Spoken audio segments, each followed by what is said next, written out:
आखिरकार जायरन को फिर से अबीसिया में कैद करने के बाद ध्रुव शौर्य, ध्रुव रायजादा और ध्रुवांतक मिलकर चैन की सांस लेने लगे। वहीं पर यावत दल के साथ साथ पूर्वी, पश्चिमी और उत्तरी दिशाओं से आए दल वाले भी चैन की सांस लेकर अंदर ही अंदर खुश होने लगे। चारों तरफ खुशियों का माहौल तैयार होने लगा। अबीसिया आए इन 3 सुपर योद्धाओं की तारीफ चारों तरफ गूंजने लगी और लोग कहने लगे, आखिरकार जायरन हार गया, अब तो जश्न की तैयारी होगी। लोगों के बीच खुशियों का माहौल छाया हुआ था कि तभी ध्रुव शौर्य को आयामों में कुछ हलचल महसूस होने लगा और अचानक से उसने देखा कि आयामों को चीरकर 7 रोशनियां उसके सामने धरती से टकराई और धीरे धीरे 7 आकृतियां उसके सामने प्रकट होने लगे। उन आकृतियों को देखकर ध्रुव एक पल के लिए जम गया और फिर उसके आंखों से खुशी के आंसू बहने लगे। उसने देखा कि आयामों को चीरकर उसके गुरु आचार्य विदुरदेव, महावस जी, उसकी बेटी ध्रुविका और उसके 2 भाई और ईरा और हिनीसा भी उस आयाम को चीरकर उसके सामने प्रकट हो गए थे। उन्हें देखकर एक पल के लिए तो ध्रुव बहुत जज्बाती हो गया। फिर वह दौड़कर गया और आचार्य को प्रणाम किया। वहीं महावस जी को भी उसने प्रणाम किया और अपनी बेटी ध्रुविका को गोद में उठाकर कहा, बेटी तुम कैसी हो? ध्रुव ने महसूस किया कि ध्रुविका की शक्तियां फिलहाल 6ठे स्तर के विद्वान जैसा हो चुका है। ये देखकर ध्रुव हैरान हो गया कि इतनी कम उम्र में वह भी कभी इस तक नहीं पहुंच पाया था। तभी ध्रुविका ने कहा, पापा आप इतने दिनों तक कहां पर थे? मैं आपको बहुत मिस कर रही थी। अपनी बेटी की बात सुनकर ध्रुव शौर्य बहुत ही जज्बाती हो गया और उसने अपनी बेटी से कहा, बेटी पापा आ गया ना, अब पापा कहीं नहीं जाएगा, अब हम सब मिलकर बहुत सारी मस्ती करेंगे। वहीं पर ध्रुव को अपनी बेटी से इस तरह से बातें करते देखकर हिनीसा और ईरा ने मुस्कुराते हुए ध्रुव से कहा, अरे बेटी मिलने के बाद हम तो मानो यहाँ पर है ही नहीं। वहीं उनकी बात सुनकर ध्रुव मुस्कुराया और जाके हिनीसा और ईरा के गले लग गया। उसे बीती हुई सारी बातें याद आने लगी। यह भी याद आने लगा कि कैसे हिनीसा और ईरा ने उसकी मदद की थी। वहीं पर छोटू ने जब ध्रुव शौर्य को अपने परिवार के साथ मिलते हुए देखा तो वह अंदर ही अंदर बहुत खुश हुआ, लेकिन फिर वह निंजा की तरफ देखकर थोड़ी सी मायूसी के साथ बोला, निंजा ध्रुव भाई का परिवार तो आ गया है, लेकिन मेरे परिवार वालों का क्या? उनका तो कोई पता ही नहीं है। तभी छोटू को पीछे से किसी की आवाज सुनाई दी, अरे तुम तो रायजादा परिवार के शान हो, तुमने जायरन को हरा दिया और पूरे प्लूटोनियम में रायजादा परिवार का नाम गर्व से रोशन कर दिया, और हम लोग नहीं आएंगे ऐसा भी कभी हो सकता है क्या? ये बात सुनकर जब छोटू ने पीछे देखा तो वो बड़ा ही खुश हुआ, क्योंकि पीछे उसके पिताजी, उसके दादाजी और उसके बहन वहां पर आ चुके थे। उन्हें देखकर छोटू भी जज्बाती हो गया और सबसे पहले उसने अपने दादाजी के पैर छुए, फिर अपने पिता के पैर छूने के बाद उसके गले लग गया और बोला, पापा मैं आपको बहुत मिस कर रहा था। आखिरकार मैंने जायरन को हरा दिया और हमारे प्लेनेट पर जायरन नाम का खतरा हमेशा के लिए टल गया।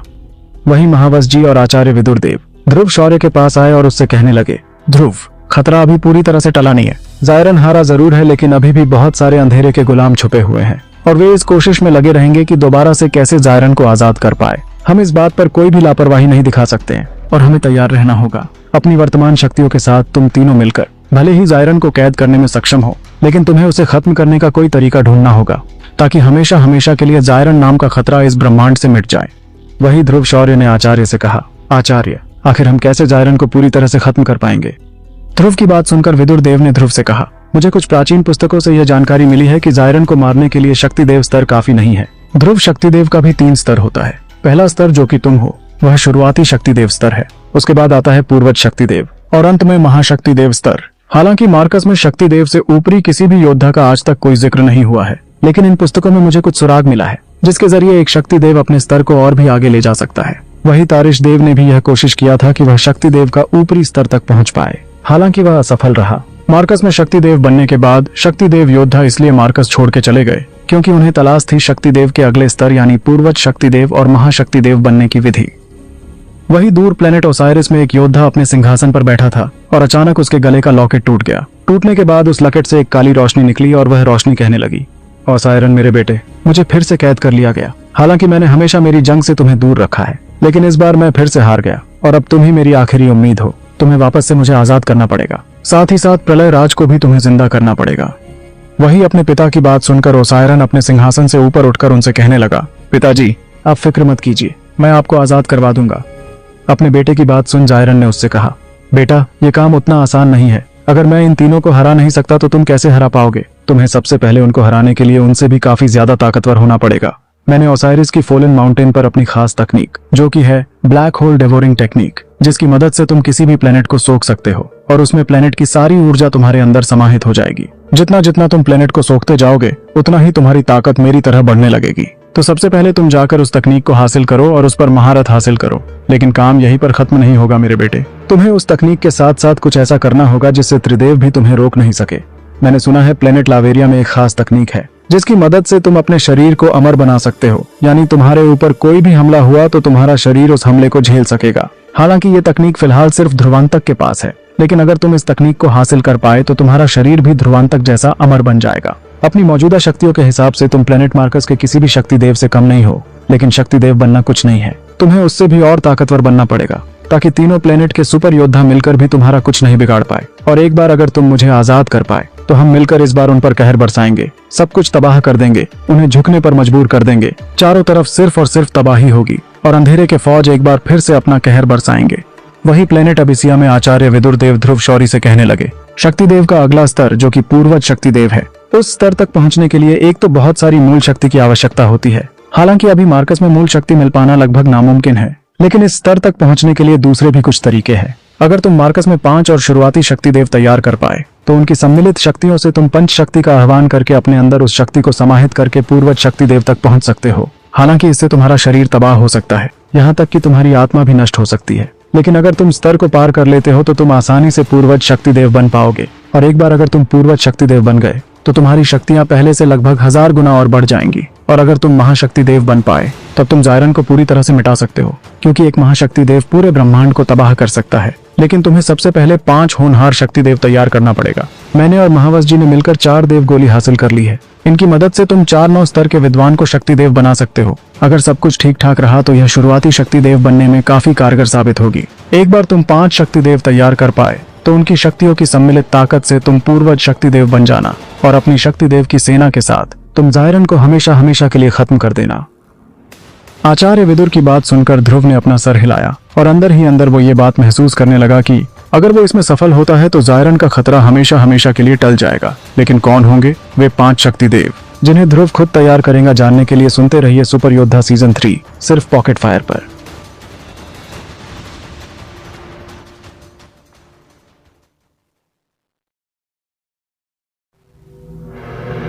प्लेनेट अबिसिया में आचार्य विदुर देव और ध्रुव शौर्य मिलकर जायरन को पूरी तरह से तबाह करने की योजना बना रहे थे।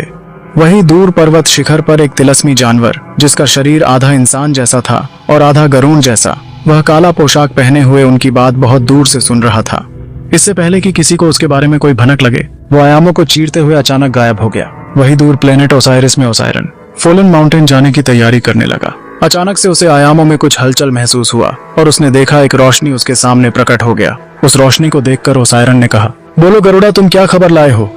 तभी वह काला पोशाक पहना हुआ तिलस्मी जानवर जो कि आधा इंसान और आधा गरुड़ जैसा था, जिसका नाम था गरुड़ा, उसने कहा, मालिक, मैंने उनकी योजना को सुन लिया है। वे लोग आपके पिताजी को हमेशा के लिए खत्म करने की योजना बना रहे हैं, जिनमें उनके पास फिलहाल 4 देव गोली है और वह 5 शक्ति देव की एक टोली बनाने वाले हैं, जिनकी मदद से ध्रुव शौर्य खुद पूर्वज शक्ति देव बन जाएगा और शायद महाशक्ति देव बनने का भी प्रयास करेगा। और इसमें अगर वह सफल हो जाता है तब वह जायरन को हमेशा के लिए खत्म करने के लिए अपनी पूरी ताकत लगा देगा। हालांकि वह 5 शक्ति देव का चुनाव अभी तक नहीं कर पाया है, लेकिन बहुत जल्द ही वह मार्कस में से किसी विद्वान को चुनकर अपना शिष्य बनाएगा और उनको शक्ति देव स्तर तक पहुंचाने की पूरी कोशिश करेगा।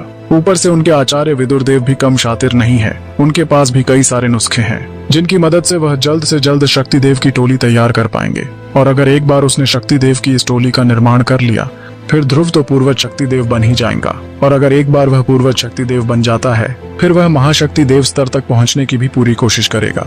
और एक बात, ध्रुव ने पहले ही संसार गोली का सेवन कर लिया है। इसका मतलब उसकी ताकत न केवल मार्कस में बल्कि प्लेनेट प्लूटो में भी काम करेंगे।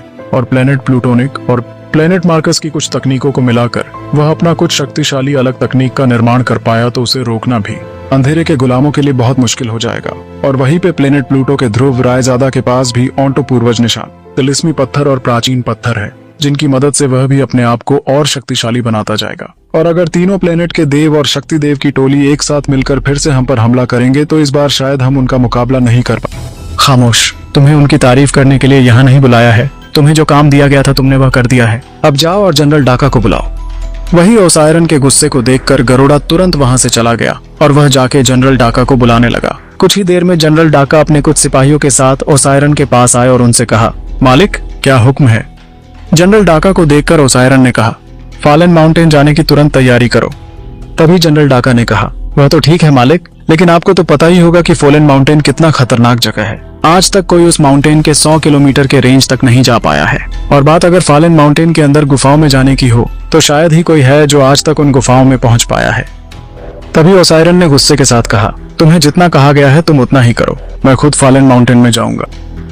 जी मालिक, मैं तुरंत तैयारी करता हूँ, डाका ने कहा और वह वहां से चला गया और फॉलन माउंटेन जाने की तैयारी करने लगा। वही सिंहासन पर बैठा ओसाइरिस अपने एस्ट्रल रिंग से एक हरे क्रिस्टल को निकाला और उसे दोनों उंगलियों के बीच रखकर दबाकर तोड़ दिया। जैसे ही क्रिस्टल टूटा, आसमान में बिजलियां चमकने लगी और चारों तरफ काले बादल छाने लगे। वही काले बादलों के बीच से एक आयामी दरार नजर आने लगा और उस दरार से एक काला धुआं वहां से निकलने लगा और धीरे धीरे वह धुआं एक आकृति का आकार लेने लगी और वह धुआं सीधे ओसाइरिस के पास आकर बोला, क्या हुक्म है मेरे?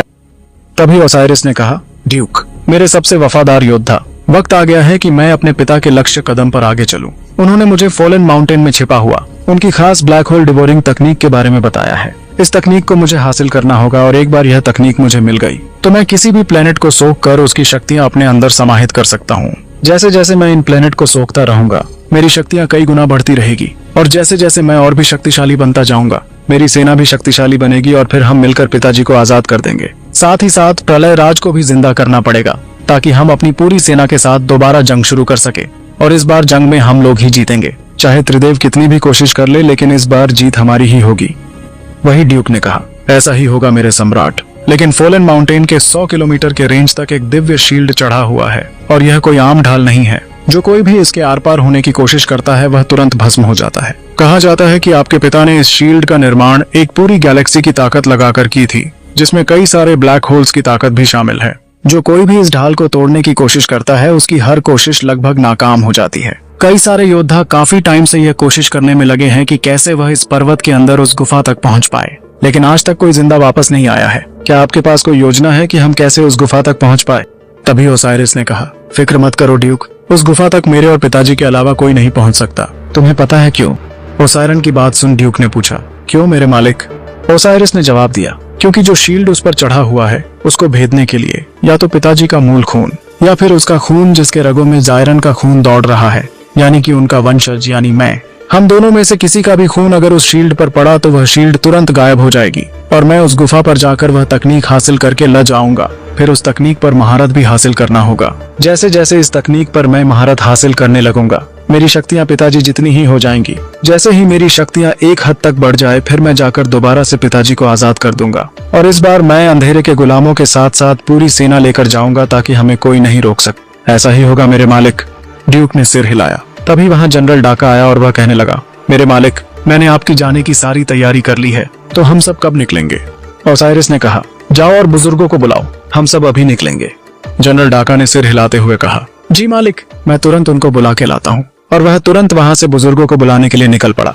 वही कुछ देर के बाद वहां 5 प्रमुख बुजुर्ग हाजिर हुए और उनमें से एक बुजुर्ग याका ने कहा, क्या बात है ओसायरन, हमें अचानक से क्यों बुलाया गया? वही ओसायरन ने कहा, बुजुर्गों, वक्त आ गया है कि हम अपनी पूरी ताकत के साथ फॉलन माउंटेन पर जाए और वहां से पिताजी का ब्लैक होल डेवोरिंग तकनीक हासिल करके लाए। तो क्या ओसायरन को मिल जाएगी जायरन की अमानत ब्लैक होल डेवोरिंग तकनीक, और क्या वह अपने पिता जायरन की तरह उस तकनीक पर महारत हासिल कर पाएगा? जानने के लिए सुनते रहिए पॉकेट फायर पर सुपर योद्धा सीजन 3। दोस्तों, यह स्टोरी अगर आपको अच्छा लगे तो आप तुरंत इस चैनल को लाइक और सब्सक्राइब कीजिए और बेल बटन को दबाना मत भूलिए ताकि हमारा लेटेस्ट एपिसोड का नोटिफिकेशन आप तक सबसे पहले पहुंच जाए। और अगर ये वीडियो आपको अच्छा लगे तो जरूर इस पर लाइक और कमेंट कीजिएगा। आपका मोटिवेशन ही हमें नया एपिसोड्स बनाने के लिए प्रेरित करता है। तो दोस्तों, आज के लिए इतना ही, मिलते हैं अगले एपिसोड में। प्लेनेट अबिसिया में आचार्य विदुर देव और तीनों प्लेनेट के सुपर योद्धा यानी ध्रुव शौर्य, ध्रुव रायजादा और ध्रुवांतक मिलकर जायरन को खत्म करने का प्लान बना रहे थे। वहीं पर ध्रुव शौर्य ने आचार्य से कहा, आचार्य, आखिर कौन होंगे वे 5 शक्तिदेव जो जायरन को खत्म करने में हमारी मदद करेंगे? ध्रुव की बात सुन विदुर देव कुछ सोचने लगे और फिर उन्होंने ध्रुव से कहा, देखो ध्रुव, हालांकि हमारे प्लेनेट मार्कस में बहुत सारे विद्वान हैं, जिनमें से काफी लोग 9 स्तर के विद्वान भी है, लेकिन उनमें से काफी लोग बहुत बुजुर्ग हैं। ये काम किसी नए पीढ़ी के विद्वान के हाथों ही होना चाहिए। मेरे नजरों में सबसे ज्यादा काबिल अगर तुम किसी को इस काम के लिए चुनना चाहते हो तो वे है हीनिसा, ईरा, तुम्हारी बेटी ध्रुविका और तुम्हारे 2 भाई, क्योंकि उनके रगों में तुम्हारे ही शौर्य दल का खून दौड़ रहा है और क्योंकि तुम्हारी ब्लड लाइन अभी शुद्ध हो चुकी है, इसीलिए इनके शक्तिदेव बनने का चांस सबसे ज्यादा है। अगर ये लोग ठीक तरह से ट्रेनिंग कर पाए और अपने आप को 9वें स्तर के विद्वान तक पहुंचा पाए तो फिर देवगोली के सेवन के बाद ये शायद शक्तिदेव बनने में कामयाब हो जाएंगे। इस काम के लिए अगर कोई सबसे ज्यादा काबिल है तो वह और कोई नहीं बल्कि तुम्हारी बेटी ध्रुवी। आचार्य विदुर देव ने ध्रुव को समझाते हुए कहा। हाँ ध्रुव, ध्रुविका के अंदर एक तो तुम्हारा खून है और दूसरा उसके अंदर हिनीसा का भी खून है। दोनों ब्लड की शक्तियों की मदद से वह दूसरों के मुकाबले बहुत ही जल्दी किसी भी चीज को सीख पाती है। और अगर तुम उसकी वर्तमान स्थिति के हिसाब से जजमेंट करोगे तो तुम्हें यह पता चल जाएगा कि उसकी उम्र पर तुम भी इतने काबिल नहीं थे। उसकी सीखने की रफ्तार मार्कस में किसी भी योद्धा से काफी ज्यादा है। इसीलिए सबसे ज्यादा मुझे यह लगता है कि तुम्हारी बेटी ध्रुविका में ही वह हुनर है कि वह भी अगला शक्ति देव सबसे जल्दी बन पाए। लेकिन फिलहाल वह अभी विद्वान के चौथे स्तर पर है, तो सबसे पहले हमें उसे विद्वान के 9वें स्तर तक पहुंचाना पड़ेगा, जिसके लिए मैंने कुछ इंतजाम करके रखा है। और अगर बात करते हैं तुम्हारी बीवी ईरा की, तो वह फिलहाल विद्वान के 9वें स्तर पर है, इसलिए वह भी शक्ति देव बनने में शायद कामयाब हो जाए। वहीं पर हिनीसा भी अभी विद्वान के 7वें स्तर पर है, इसीलिए उसके लिए भी 9वें स्तर तक पहुंचना उतना मुश्किल नहीं होगा। एक बार वह 9वें स्तर तक पहुंच जाए, फिर देव गोली का प्रयोग करके हम उन्हें शक्ति देव बनने में मदद कर सकते हैं। और तुम्हारे 2 भाइयों में तुम्हारा ही ब्लड लाइन है। हालांकि फिलहाल वह महाशक्ति पूर्वज के आखिरी पड़ाव पर है, इसीलिए उनके लिए विद्वान के 9वें स्तर तक जाना काफी मुश्किल होगा। लेकिन इसका भी हल मेरे पास है। अगर हम उन्हें दिव्य रोशनी की मदद से विद्वान के 9वें स्तर तक पहुंचा पाएंगे, अगर ऐसा हो गया तब उन्हें भी देव गोली के प्रयोग से तुम शक्ति देव बना पाओगे। हालांकि हमारे पास फिलहाल 4 ही देव गोली है, इसीलिए मैंने कुछ सोच। तभी ध्रुव शौर्य ने आचार्य से कहा। वो क्या है आचार्य? विदुर देव आगे ने कहा, देखो ध्रुव, तुम सिर्फ एक शक्ति देव ही नहीं बल्कि फिलहाल मार्कस के सबसे बेहतरीन हकीम भी हो, तो तुम्हें ही एक देव गोली का निर्माण करना होगा। मैंने पहले ही पिल टावर के बुजुर्गों से क्लास 10 की यह देव गोली बनाने की विधि हासिल कर ली है, लेकिन इसे बनाने के लिए जो जो चीजों की जरूरत है वह बहुत ही दुर्लभ है। हालांकि तुम्हारे पास जो दिव्य रोशनियां हैं, हम देव गोली बनाने का सारा उम्मीद खो देंगे। विदुर देव की बात सुन ध्रुव ने उनसे कहा, आचार्य आप फिक्र मत कीजिए, मैं जरूर देव गोली बना लूंगा। हालांकि मैंने कभी भी पहले ऐसी गोली का निर्माण नहीं किया, फिर भी मुझे पूरा यकीन है कि अगर मैंने अच्छे से मेहनत किया और अगर मैं अपने ध्यान को अच्छे से केंद्रित कर पाया तो मैं यह गोली जरूर बना लूंगा। और मेरे पास 23 दिव्य रोशनी है, उनके मदद से मैं इस काम को जरूर अंजाम देकर ही रहूंगा। ध्रुव की बात सुन विदुर देव ने उससे कहा, ध्रुव फिलहाल मुझे 3 दिव्य रोशनियों के बीज की जरूरत है। मैं उस फ्लेम मंत्रा तकनीक सिखाऊंगा और उसकी मदद से वह 9वें रैंक की विद्वान बन सकती है। विदुर देव की बात सुन ध्रुव चिंतित हो गया और उसने कहा, आचार्य क्या मेरी बेटी 3 दिव्य रोशनियों की शक्तियों को संभाल पाएगी? ध्रुव को चिंतित देखकर विदुर देव ने हंसते हुए कहा, तुम शायद भूल रहे हो ध्रुव, तुम तो उस वक्त शक्ति पूर्वज भी नहीं थे जब तुम्हारे पास दिव्य रोशनियां थी। और बात अगर काबिलियत की जाए तो तुम्हारी बेटी तुमसे भी ज्यादा काबिल है। और तो और उसके अंदर नागोरा की रानी हिनीशा का भी खून है। 2 खून की वजह से वह और भी ताकतवर है। अगर उसने फ्लेम मंत्रा सीख लिया तो वह कई सारी दिव्य रोशनियों को काबू कर पाएगी और उसकी ताकत भी ज्यादा बढ़ जाएगी। और तो और वह 9वें रैंक के विद्वान तक जल्द ही पहुंच सकती है।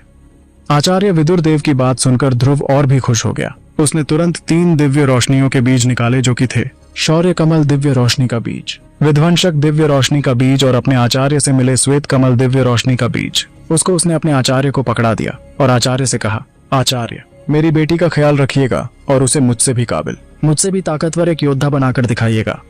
तीनों दिव्य रोशनी के बीज को हासिल करने के बाद आचार्य विदुर देव ध्रुविका को लेकर धीरे धीरे वहां से मार्कस की तरफ रवाना होने लगे। तभी ध्रुव शौर्य को कुछ याद आया और उसने आचार्य से कहा, आचार्य रुकिए। ध्रुव को अचानक बुलाते देख आचार्य विदुर रुक गए और उन्होंने ध्रुव से कहा, क्या हुआ ध्रुव? ध्रुव ने कहा, आचार्य मेरे पास पूर्वज रुद्रदेव शौर्य की शक्ति बीज है, क्या हम इस बीज की मदद से उन्हें दोबारा जीवित कर सकते हैं? तभी आचार्य विदुर देव सोचने लगे और फिर ध्रुव से कहा, हालांकि ये बहुत मुश्किल है पर नामुमकिन नहीं, क्योंकि उन्होंने तुम्हें ताकतवर बनाने के लिए अपनी आत्मा की सारी शक्तियां बर्बाद कर दी थी। फिर भी उनका यह शक्ति बीज उन्हें पुनर्जीवित करने के लिए काफी है, लेकिन इसके लिए भी तुम्हें शक्ति देव के कम से कम दूसरे पड़ाव तक पहुंचना पड़ेगा, तभी जाकर तुम रुद्रदेव को दोबारा पुनर्जीवित कर पाओगे। विदुर देव की बात सुनकर ध्रुव थोड़ा मायूस हो गया, लेकिन फिर उसने जज्बात के साथ कहा, आचार्य आप फिक्र मत कीजिए, मैं शक्ति देव के दूसरे स्तर पर पहुंच के ही रहूंगा और दोबारा से पूर्वज रुद्रदेव शौर्य को मैं जिंदा कर दूंगा। वही प्लेनेट ओसाइरिस में ओसायरन और उसकी सेना फोलन माउंटेन के बाहरी हिस्से में आ गए। तभी ओसायरन ने 5 बुजुर्गों से कहा, बुजुर्गों आप सब मिलकर होमदाई विधि की तैयारी कीजिए ताकि जल्द से जल्द मैं इस शील्ड को नष्ट कर पाऊं और अंदर गुफा में जाकर ब्लैक होल डिवोरिंग तकनीक को हासिल कर पाऊं। ओसायरन की बात सुनने के बाद 5 बुजुर्ग, बुजुर्ग याशा, बुजुर्ग अहिरा, बुजुर्ग दानिश, बुजुर्ग राका और बुजुर्ग चंडाल होमदाई विधि की तैयारी करने लगे। उन्होंने ओसायरन से कहा, सम्राट हमें सबसे पहले आपके मूल खून की आवश्यकता है, इसलिए आप इस शील्ड डिस्ट्रक्टर में आपका मूल खून भर दीजिए ताकि हम इस शील्ड को आसानी से तोड़ पाए। तभी ओसायरन अपनी मुट्ठी को कसने लगा और उसमें से बूंद बूंद करके मूल खून निकलकर शील्ड डिस्ट्रक्टर में जाने लगा और वहीं पर 5 बुजुर्ग मिलकर मंत्र पढ़ने लगे, जिसके बाद वह शील्ड डिस्ट्रक्टर कांपने लगा और उसमें से काली रोशनी बाहर आने लगी तो क्या ओसायरन फॉलन माउंटेन की शील्ड तोड़ने में कामयाब होगा? क्या ध्रुव अपने पूर्वज रुद्रदेव को जिंदा कर पाएगा? क्या होगा आगे जानने के लिए सुनते रहिए सुपर योद्धा रिलोडेड का अगला। काली रोशनी को देखकर पांचों बुजुर्गों के चेहरे पर खुशी आ गई। उन्होंने खुश होते हुए कहा, आखिरकार ऐसा लगता है कि ये शील्ड अब टूटने वाली है। सभी के आंखों के सामने वह काली रोशनी जाकर उस शील्ड से टकराई, लेकिन हर एक की उम्मीद के विपरीत कोई भी हलचल महसूस नहीं हुआ। इसे देख ओसायरन गुस्सा हो गया और बुजुर्गों से बोला, आखिर यह शील्ड अब तक क्यों नहीं टूटा? वही ओसायरन की बात सुनकर बुजुर्गों में भी थोड़ा खौफ छा गया। उन्होंने डरते हुए कहा, सम्राट, हमने तो पूरी विधि के साथ ही शील्ड डिस्ट्रक्टर में आपका मूल खून डाला था और उसके बाद काली रोशनी जाकर शील्ड से भी टकराई, लेकिन इस शील्ड में क्यों कोई हलचल नहीं हो रहा है, ये तो हमें भी पता नहीं है। तभी अचानक सभी को जमीन से कुछ हलचल महसूस हुआ। ऐसा महसूस होने लगा कि मानो पूरी जगह कांपने लगी हो। यह देखकर खुद ओसायरन भी चौंक गया और इंतजार करने लगा कि आखिर क्या होने वाला है। तभी धरती को चीरते हुए 8 प्राचीन दरवाजा सामने आने लगा। ये 8 दरवाजे उस शील्ड के 8 दिशाओं में अलग अलग जगह प्रकट होने लगे और 8 दरवाजे प्रकट होने के बाद चारों तरफ एक काली और खूंखार आभा छा गई, जिसे देखकर खुद ओसायरन भी चौंक गया और उसने बुजुर्गों से पूछा, बुजुर्गों, ये आखिर क्या है? ये 8 दरवाजे क्यों बाहर आ गए हैं और कहाँ है वह गुफा जहां से मैं ब्लैक होल डिवोरिंग तकनीक हासिल कर पाऊं? तभी बुजुर्ग भी सोचने लगे और धीरे धीरे वह अपने सामने प्रकट हुए, एक गेट के पास गए और गौर से उस गेट को देखने लगे। तभी उन्हें दिखाई दिया कि गेट के एकदम ऊपरी भाग में कुछ लिखा हुआ है। वह लोग गौर से उस शब्द को पढ़ने की कोशिश करने लगे। तभी बुजुर्ग चांडाल, जो कि प्राचीन लिपियों में महारत हासिल कर चुके थे, उन्होंने उस लफ्ज को समझते हुए कहा, सम्राट, यहाँ पर लिखा है, बनेगा मालिक वो जिसे होगी हासिल हमारी 8 अमानत। उस शब्द को सुनकर ओसायरन की भौहें चढ़ गई और उसने कहा, आखिर ये 8 अमानत क्या है? तभी बुजुर्ग चांडाल ने उस गेट पर और भी गौर से नजर डाला और उसे महसूस हुआ कि गेट के अंदर कुछ प्राचीन शक्तियां छुपी हुई हैं और गेट के एकदम बीचों बीच 3 मोती जैसे चीज चमक रहे थे और उसी के नीचे लिखा था, किंग ऑफ ड्रैगन एथस की अमानत। वही एथस का नाम सुनकर बुजुर्ग याका चौंक गए और उसने ओसायरन से कहा, सम्राट, ये एथस और कोई नहीं बल्कि मोनार्क ऑफ डिस्ट्रक्शन है और जहां तक मुझे पता है इस पूरे ब्रह्मांड में 8 ऐसे मोनार्क थे जिनकी ताकत बेशुमार थी। हालांकि उनकी अमानत यहाँ कैसे आया यह हमें पता नहीं है, लेकिन सैकड़ों साल पहले आपके पिता जायरन ने इन मोनार्क से ही अपनी शक्तियां हासिल की थी और यह जो ब्लैक होल डिवोरिंग तकनीक है यह भी उन्हें मोनार्क से ही हासिल हुई थी। तो यह भी हो सकता है कि ये 8 दरवाजा इन मोनार्क की अमानत है, जिसे अगर आप हासिल कर पाए तो आप इतना शक्तिशाली बन जाएंगे जिसके बारे में आप सोच भी नहीं सकते। और शायद ये 8 अमानत ही चाबी है उस ब्लैक होल डिवोरिंग तकनीक तक पहुंचने की। वही इस बात से बेखबर बुजुर्ग ओसायरन को मोनार्क के बारे में समझा रहे थे। वही फॉलन माउंटेन के बीचों बीच धरती के कई हजार फीट गहराई में एक लाल खूनी आंख धीरे धीरे खुलने लगी। उसके चेहरे पर एक शैतानी मुस्कान आ गई और उसने हंसते हुए कहा, आखिरकार लाखों सालों की कैद से मैं आजाद हो गया। मल्टीवर्स में आ रहा हूँ। और पलक झपकते ही वह वहां से गायब हो गया। इधर प्लेनेट ओसाइरिस से दूर प्लेनेट आबिसिया में ध्रुव शौर्य, छोटू और ध्रुवांतक उड़ते हुए अंधेरे के गुलामों को खत्म करने के लिए उनके ठिकानों की ओर आगे बढ़ ही रहे थे कि तभी अचानक भारी बारिश होने लगी और लाल और नीले बिजली के गर्जन के साथ पूरा आसमान चमकने लगा। काले बादलों ने पूरे प्लेनेट को ढक लिया। अगले ही पल ध्रुव के सिर पर एक शक्तिशाली बिजली आकर गिरी। उसने तुरंत अपना सिर पकड़ लिया। उसे इस वक्त असहनीय दर्द हो रहा था। दर्द इतना बढ़ गया कि उसका दिमाग लगभग फटने वाला था। उसकी आंखों के सामने अंधेरा छाने लगा और अगले ही पल उसकी आंखें बंद हो गईं। दूसरी दुनिया में अचानक ड्रैगन पहाड़ी के पीछे की तलहटी में छप्पर वाली एक झोपड़ी की छत पर बिजली गिरी। बूम! तभी एक जवान लड़का अचानक बिस्तर पर खड़ा होकर बैठ गया। उसका सिर ठंडे पसीने से लथपथ था और वो जोर जोर से कराह रहा था। जैसे ही उस जवान लड़के ने अपने चारों ओर उस फूस की झोपड़ी में साज सज्जा को देखा, वो तुरंत हैरान रह गया। उसका चेहरा ठंडा पड़ गया। यह मैं कहाँ हूँ? कुछ भी ठीक नहीं है। मैं तो अंधेरे के गुलामों को खत्म करने जा रहा था। फिर क्या हुआ था? हाँ, याद आ गया। वह लड़का दंग रह गया। ऐसा लगता है कि बिजली का झटका मेरे सिर पर लगा। मेरे पास यह देखने का भी समय नहीं था कि मेरे बेहोश होने से पहले मेरे साथ क्या हुआ। यह लड़का कोई और नहीं बल्कि ध्रुव शौर्य था, लेकिन उसे समझ नहीं आ रहा था कि आखिर वो कहाँ है। ध्रुव ने अपनी हालत देखी, लेकिन तभी वह दंग रह गया। उसके शरीर में कोई भी शक्ति महसूस नहीं हो रही थी। ध्रुव का सिर अब चकराने लगा था।